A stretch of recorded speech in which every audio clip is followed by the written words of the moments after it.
Мы записываем этот разговор в канун Дня медицинских работников.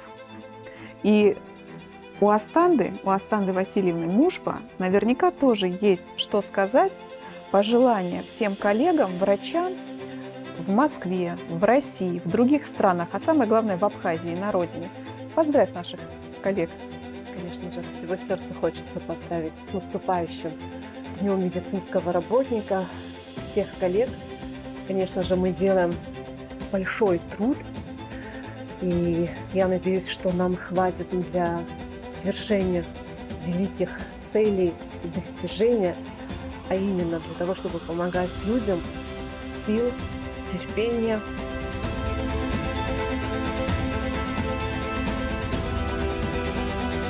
А у нас в проекте о мудрых женщинах Абхазии Астанда Мужба, которая расскажет о себе и ответит на не самые удобные вопросы и не на самые очевидные ситуации. Расскажет, как из них выходить. Да? Продолжим? Я постараюсь.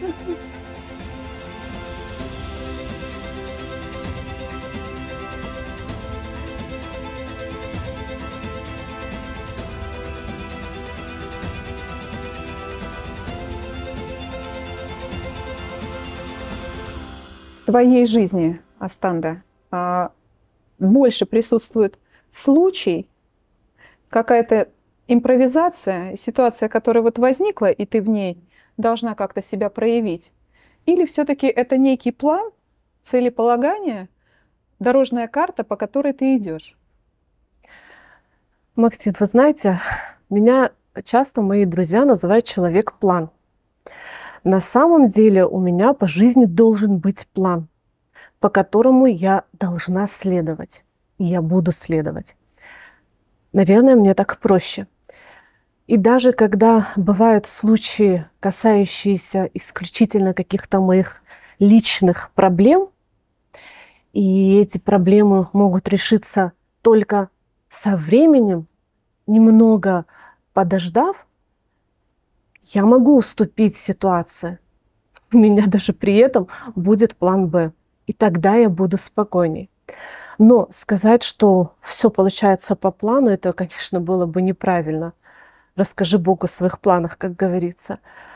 В работе, да, конечно, должны быть определенные четкие регламентирующие правила, рекомендации клинические, по которым мы работаем.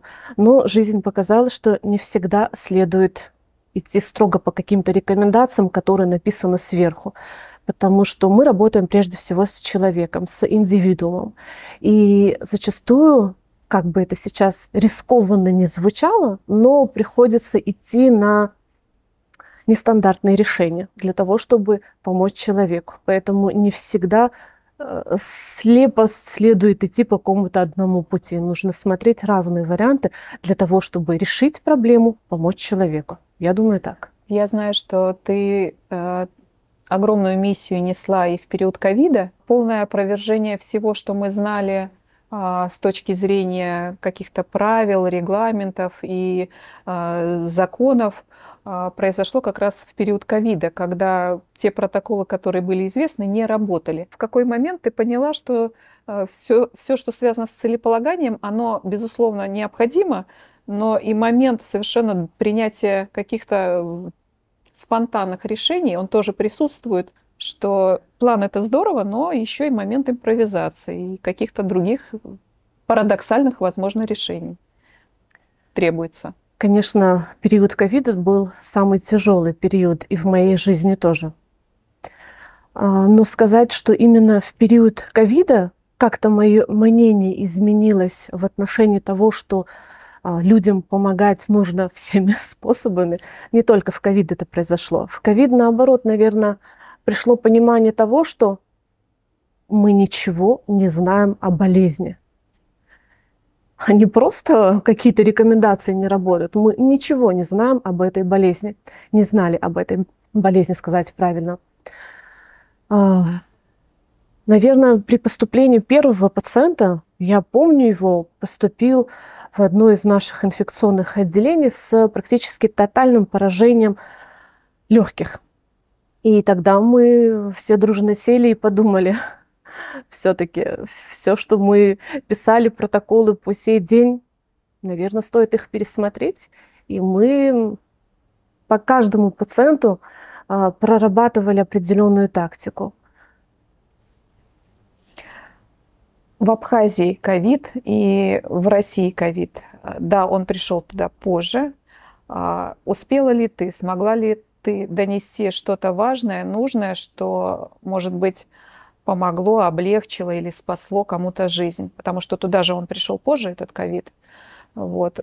Удалось ли тебе это сделать? Или все-таки трудно было работать с общественным мнением, с людьми, объясняя, предсказывая какие-то вещи? К сожалению, я могу сказать так, что в разгар ковида здесь, в Москве, поскольку это такая конфиденциальная история была для моей семьи, что я работаю в ковидном госпитале. Родители не знали, что ты Нет. там работаешь. Знал мой родной брат, поскольку я посчитала, что Кто-то должен знать. кто-то должен знать из семьи, вы понимаете, почему.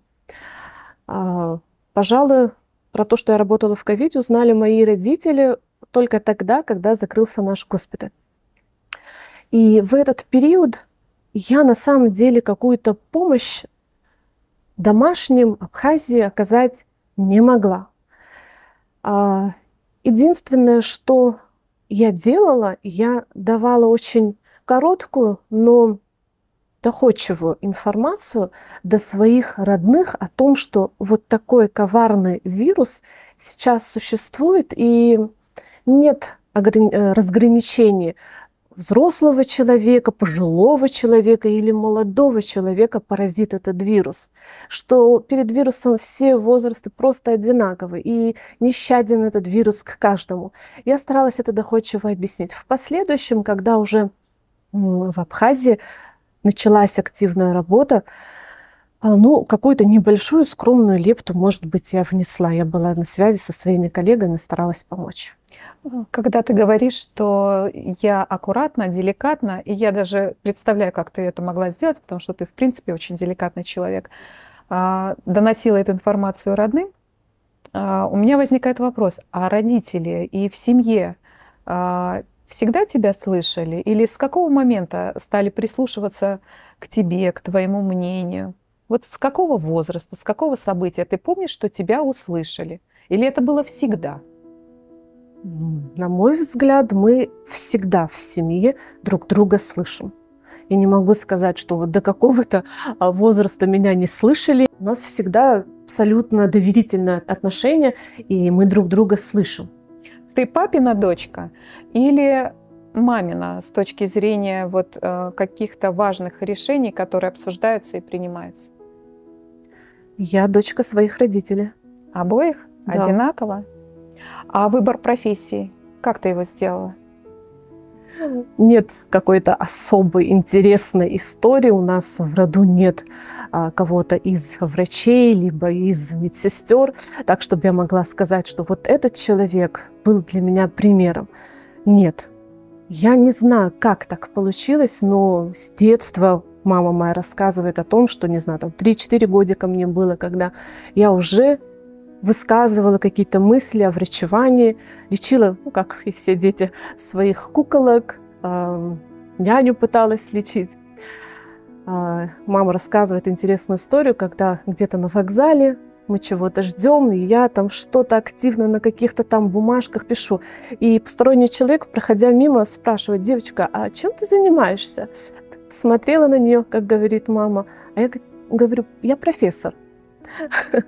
Вот. И, собственно говоря, да, нет какой-то чудесной истории. Я всегда знала, что я хочу быть врачом. Из всех медицинских как бы специальностей, да, твоя, связанная с неврологией, она, наверное, самым близким образом связана с тем, что касается человека в плане его уверенности в себе, его способности адаптироваться в трудных ситуациях, его готовности преодолевать вообще какие-то жизненные трудности.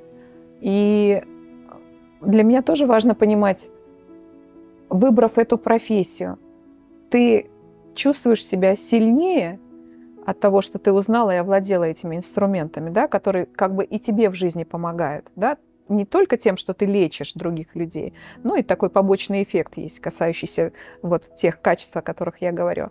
Или ты не замечаешь за собой этого, и оно не повлияло вот на те качества, те стороны личности, о которых я говорю. Стала ли ты сильнее или стала ли ты более уязвимой после того, как стала понимать уже профессионально, прекрасно природу, поведение и сознание человека? Я считаю, что я стала сильнее, но не только за счет именно своих профессиональных навыков именно в неврологии, а в целом за счет своих профессиональных навыков, за счет знаний. Неврология, конечно, очень сложная, уникальная область. Она дает ответы на многие вопросы, которые ответы не лежат на поверхности. Но и сказать, что уверенность, да, наверное, дает в себе. Но Дает. опять-таки, Мактин, вы знаете, нет, не только неврология может дать какую-то уверенность или уязвимость.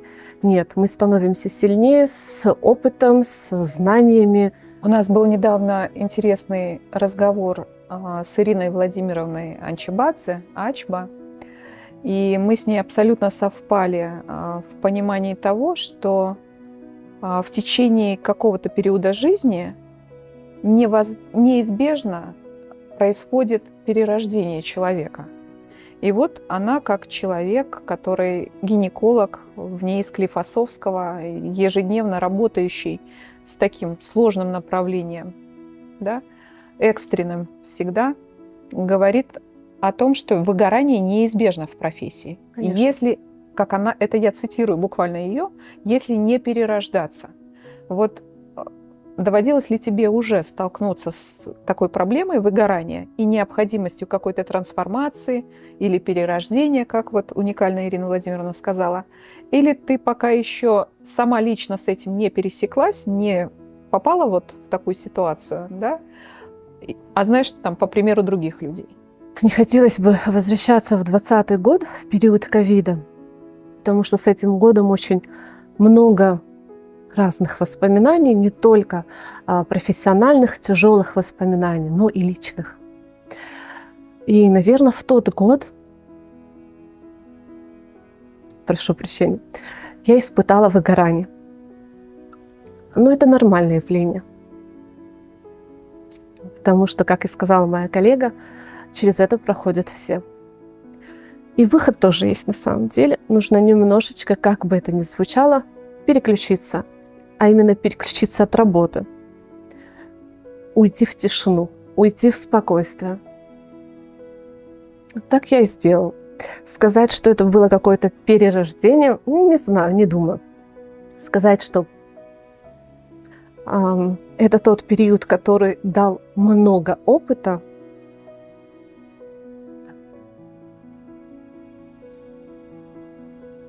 Когда мы говорим про прошлое, я очень часто раньше говорила о своих ошибках. Теперь вот к 55 я научилась говорить, что это был мой опыт. Ты говоришь в категориях опыта уже сейчас, ну или там давно, например, или говоришь, что какие-то ошибки были, которые и привели к какой-то боли, условно говоря.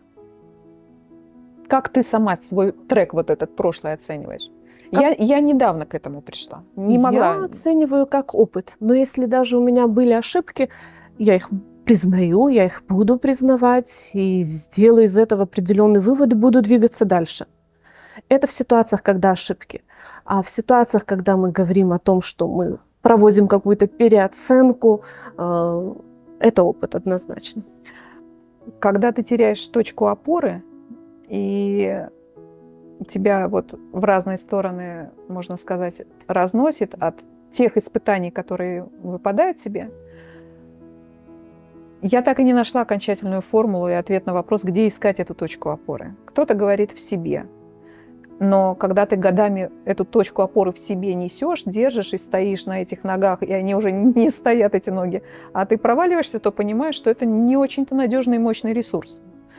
Где искать эту точку опоры? Чтобы не выгореть, не сгореть. Неправильно постоянно в себе искать точку опоры. Мы не железные люди. Мы люди. Мы те, кто воспринимает боль, испытывают боль по-разному. Кто-то хочет ее выплеснуть, кто-то оставить внутри себя. И надо искать помощь, обращаться к тем, кому можно довериться. Это может быть семья, это может быть близкий друг. Может быть, это просто ситуация, когда хочешь уехать в горы и забыться. Кто-то прибегает к медикаментозной терапии. Это противотревожные препараты, это антидепрессанты. Я абсолютно за все выходы, на самом деле, из ситуации. Я никогда не против медикаментозной коррекции, потому что, повторюсь, что мы не железные люди, и не всегда в нас хватает сил для того, чтобы справиться с проблемой. Помочь медикаментам, почему дать возможность медикаментам помочь тебе, да почему бы и нет, нужно обязательно, не надо этим пренебрегать.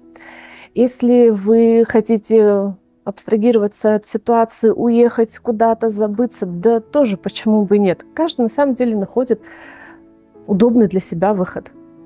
Какие места в Абхазии для тебя любимые, вызывают улыбку, отдых, релакс, состояние умиротворения? Где тебе по душе в Абхазии? Мне по душе в горах. Вне сезон, когда нет большого количества отдыхающих.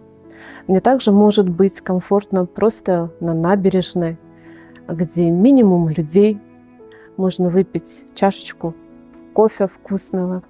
Насколько быт для тебя важен? Комфорт, наличие тех или иных вещей в том или ином порядке, в той или иной локации?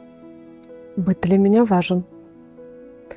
Я как люблю, чтобы у меня на работе, на рабочем столе все было аккуратненько, без какого-то захламления, так и дома. Хочу, чтобы я приходила домой в чистоту, в уют, цветы в вазе, свечи и все по своим полочкам. Коллеги на работе видят эту красоту, которую ты создаешь, поддерживают ее? Или это все-таки только твой мир, который ты несешь в организации лечебного процесса? Кто создает там в том числе и красоту? Потому что отношения и пространство – это ведь не только про процесс лечения, да, но это и про то, как вы разговариваете, что вокруг вас. У меня прекрасный коллектив на самом деле. Я о них готова говорить днями, ночами. Коллектив молодой, всех горят глаза. Это то, что мне нравится, это то, что мне по душе. Я стараюсь подавать какой-то определенный пример. Сейчас вспомнила, недавно меня спросили ребята, ну как Астана Васильевна вот это сделать? А мы уже это обсуждали, и в очередной раз мне так не захотелось объяснять, как это делается, а потом подумала, что нет, ну надо же это хорошо сделать, и я ответила, сделайте это красиво. Я думаю, что ребята меня понимают, стараются создавать такой же уют, который бы мне хотелось бы, и это важно. Когда мы говорим о красивых отношениях между родителями и детьми, между мужчиной и женщиной, между родственниками, между соседями, ну, то есть не только в профессиональной сфере, а вообще красивые отношения. Вот можешь назвать раз, два, три правила от тебя, от Астанды, которые говорят о том, что эти отношения красивые, и как их можно сохранить и поддерживать? Я думаю, что взаимоуважение – это на первом месте. Второе – умение слышать друг друга. Третье – уступчивость. То есть соглашаться с тем, что кто-то другой предлагает или хочет сделать. Да. А в таких отношениях, да, Если их представить, что они красивые, какая это могла бы быть фигура? Зигзаг, круг, треугольник, я не знаю, шестиугольник, Я думаю, что круг. параллелепипед. Я Круг? думаю, что круг. А ты где в этом круге? Я хочу сказать, что я замыкаю этот круг, либо я в центре этого круга. Здорово. А если бы была возможность представить через 5 лет, через 10 лет, через 15 лет, ну вообще какой-то тренд, да, из тех людей, которые есть сегодня с тобой. Ты в этом круге красивых отношений. А люди, которые в этом круге есть сегодня, они все остаются, идут с тобой. Как этот круг меняется, по твоему мнению? Он становится меньше, больше, он приобретает какую-то другую форму. С учетом того, что я очень тяжело отпускаю близко к себе людей, я надеюсь, что тот круг, который сформирован к сегодняшнему дню, он будет не меньше. Я надеюсь, что он будет больше за счет того, что будет увеличиваться семья. Это приоритет. Друзья, будет ли больше друзей, не знаю. А семья должна увеличиваться. Ты руководишь коллективом, в котором сколько человек? Много. Больше 20 человек. Вот. Ты одновременно выполняешь задачи как сестра, как тетя, как дочка, как жена, как невестка, как подруга. Твои друзья в ситуации, когда тебе нужна от них какая-то помощь. Может быть, даже это и не друзья.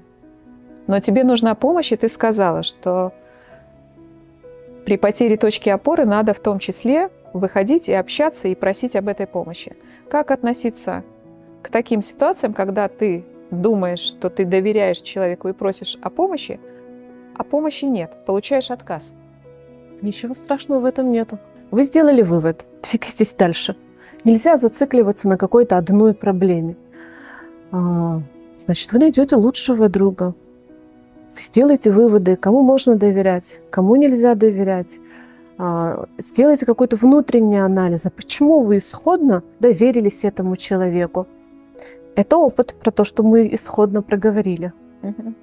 А какую музыку ты бы включила для того, чтобы восстановиться, получить какие-то силы, сделать себе хорошее настроение?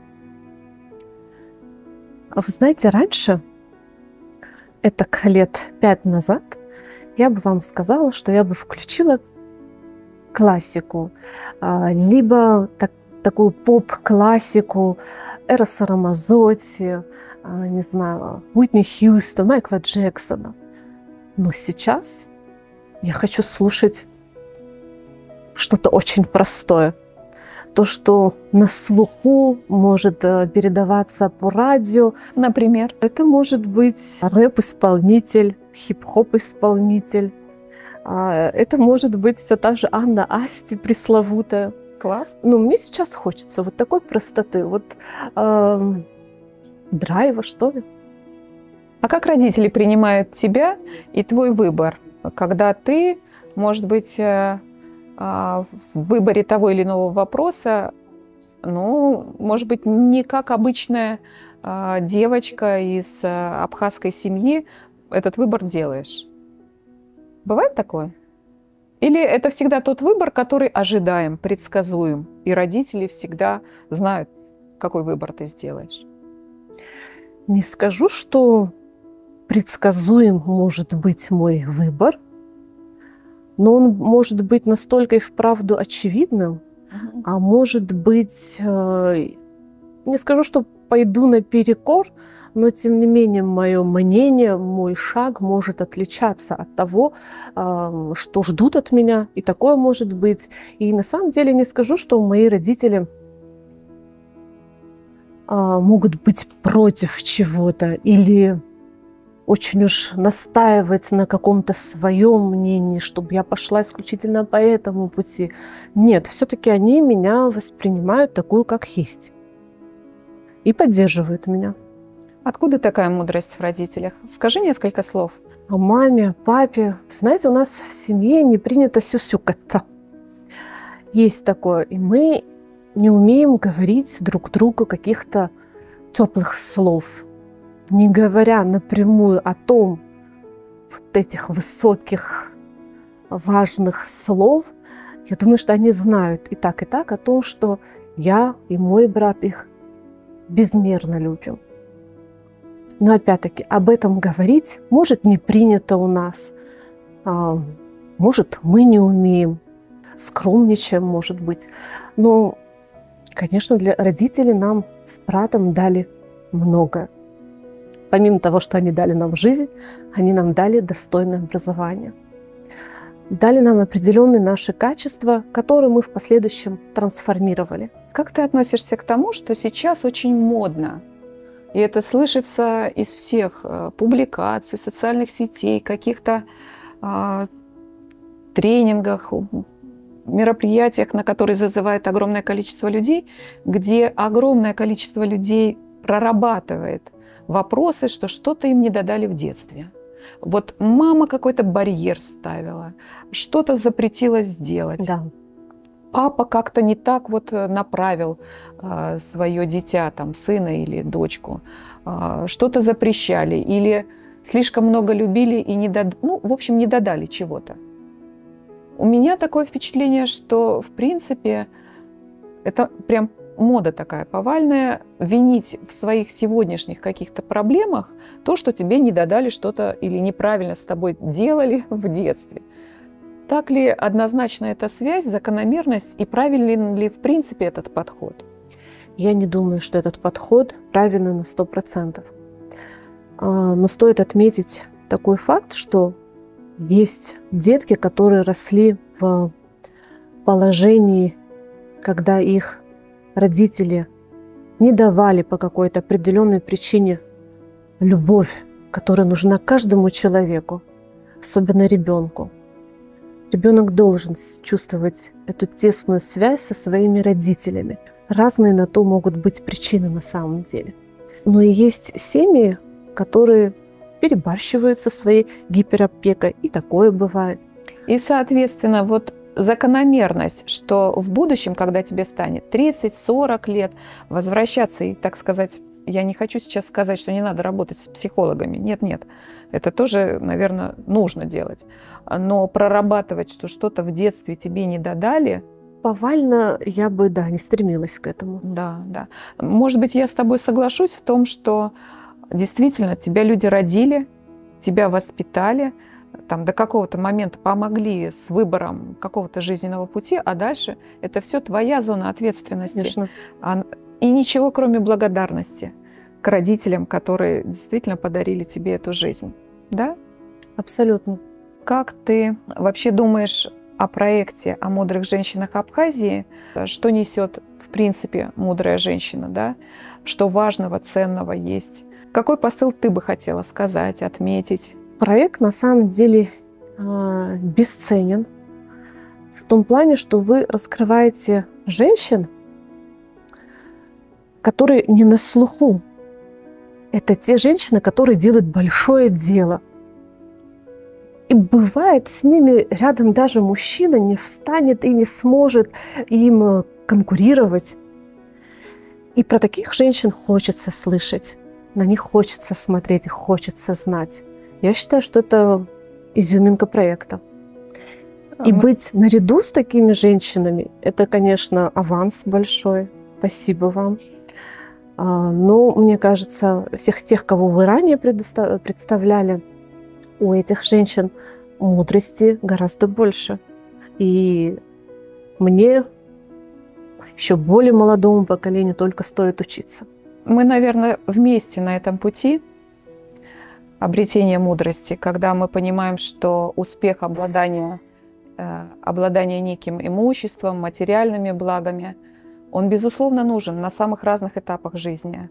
Но за ним должна следовать вот та самая мудрость, которая говорит о нашем внутреннем самообладании. Не обладании вещами, миром материальных вещей, а обладании собой. И вот, да, действительно, я думаю, что такие встречи, как сегодняшняя с тобой, они как раз и следуют этому правилу, да, научиться на примере гостей нашего проекта лучше понимать, владеть, обладать собой. И вот за эту встречу я тебе очень благодарна, моя Я вам родная. благодарна. Можно обняться? Конечно, нужно.